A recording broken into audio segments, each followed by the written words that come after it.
여러분들 안녕하세요. 역사 선생님입니다.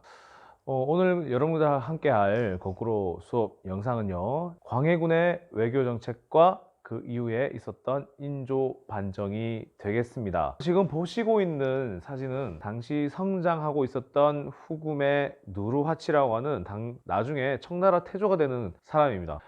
이 사람의 사진부터 보여드린 이유는 당시 임진왜란이 끝나고 나서 당시 국제관계가 어떻게 변하고 있는지를 여러분들께 설명을 드리고자 이 사진부터 보여드렸는데요.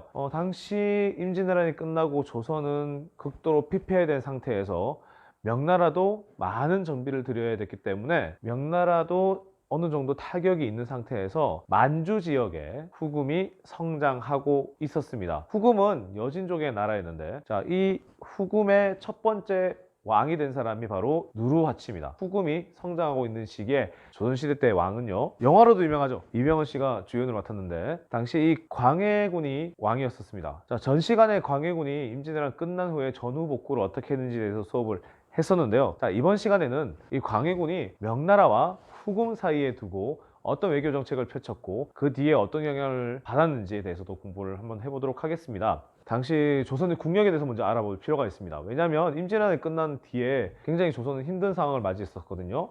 자, 임진왜란 전 인구가 400만 명이 넘었었는데 이 사이 임진왜란이 겪고 난 다음에 아마 200만 명 밑으로 추락하는 결과가 가져왔을 겁니다. 그러니까 2분의 1로 떨어졌다 라고 볼 수도 있죠. 50% 이상이 인구의 감소가 있었던 그런 상황에서, 그리고 국제관계도 한번 보실 필요가 있어요. 이렇게 조선이 있고 중국 대륙이 명나라, 그 다음에 후금이 이렇게 있었습니다. 명나라와 후금을 사이에 두고 조선은 어떻게 될지에 대해서 고민을 해야 됐고 결정을 했어야 했었겠죠. 자, 당시에 임금이 광해군이었으니까 광해군이 어떤 결정을 했는지 한번 살펴보도록 하겠습니다. 이 전투는요, 사루 전투에 대한 그림이 되겠습니다.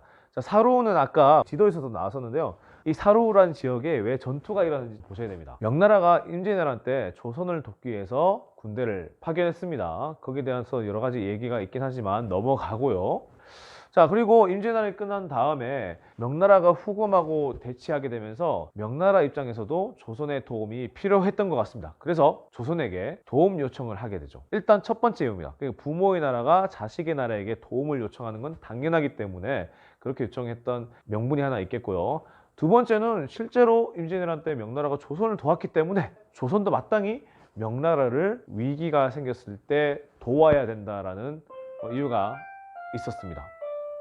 종이셨네요. 그렇기 때문에 조선에서는 파병을 할 수밖에 없었는데 당시에 이런 얘기가 오갔습니다. 어떤 얘기가 오갔냐면 신하들은 대체적으로 찬성하는 분위기였습니다. 부모의 나라이고 그리고 임진왜란에서 구원을 받았던 적이 있었기 때문에 당연히 후금과 싸우기 위해서 명나라를 도우기 위해서 파병해야 된다라고 주장을 했었는데요.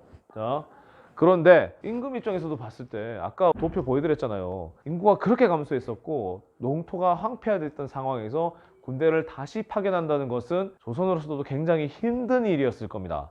그리고 백성들도 많이 어려웠을 거고요. 그 다음에 두 번째, 후금은 단 성장하고 있었던 상황이었기 때문에 조선 광해군 입장에서도 굉장히 고민이 됐을 것 같아요. 만약에 명나라를 돕기 위해서 군대를 보냈다면 후금하고 적이 되는 것인데 새롭게 성장하고 있었던 바로 국경을 맞대고 있는 후금에 대해서 우리가 적이 돼도 되겠느냐라는 것이 오갔을 겁니다. 자, 그래서 고민을 여러 가지 할 수밖에 없었는데, 그래서 광해군은 그 선택 중에 한 가지를 하게 됩니다. 파병을 하긴 하는데 한 1만 5천 명, 한 2만 명 정도 파병을 해요. 강홍립이라고 하는 대장에게 이렇게 편지를 썼다 그래요. 나중에 전투를 했을 때 적장하고 부딪히게 되면 이 편지를 전해주러 갔는데 그 내용에 이런 내용이 들어가 있습니다. 어떤 내용이 들어가냐면요, 우리는 지금 명나라를 돕기 위해서 전투를 하긴 하지만 당신과들과는 적이 되고 싶지 않다라고 말을 했었고, 그리고 강홍립한테도 지지 않는 전투를 해라, 병사들의 피해가 최소한이 될 수 있도록 해라 라는 명령을 내렸을 정도로 신경을 썼다고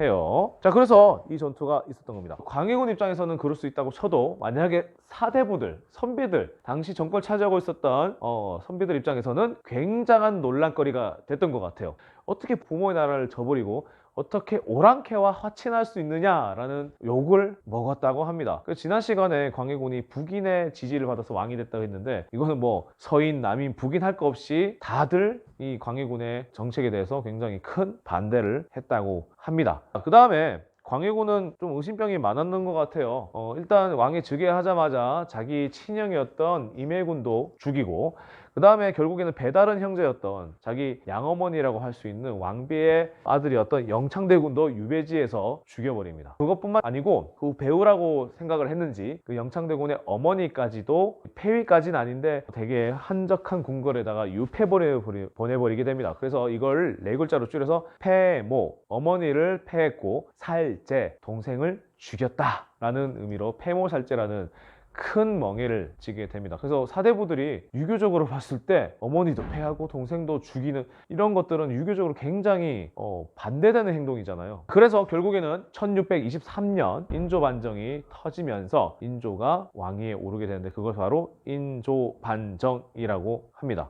자, 인조반정은 중조반정 이후에 두 번째로 반정이 일어난 건데, 그 명분을 한번 살펴볼 필요가 있어요. 인조반정의 명분은 일단 형제들을 죽인 왕이다, 그리고 어머니도 패했다. 두 번째는 명나라를 돕지 않고 오랑캐하고 화친했다라고 표현합니다. 그래서 명을 돕지 않았다. 어떻게 그럴 수 있느냐? 성리학의 나라에서는 있을 수 없는 일이다 라고 얘기하면서 인조반정을 일으키게 됩니다. 자, 이 사진은 사실은 인조의 사진은 아니고요, 인조의 아버지의 사진입니다. 아무래도 그림이긴 하죠. 이런 얼굴을 갖지 않았을까, 닮지 않았을까라고 보는데요. 자, 인조가 왕이 된 상태, 그리고 성장하고 있었던 후금, 그리고 명나라를 사이에 두고 그 뒤에 어떤 일이 있었는지는 다음 시간에 살펴보도록 하겠습니다. 이번 거꾸로 영상은 여기까지입니다. 감사합니다.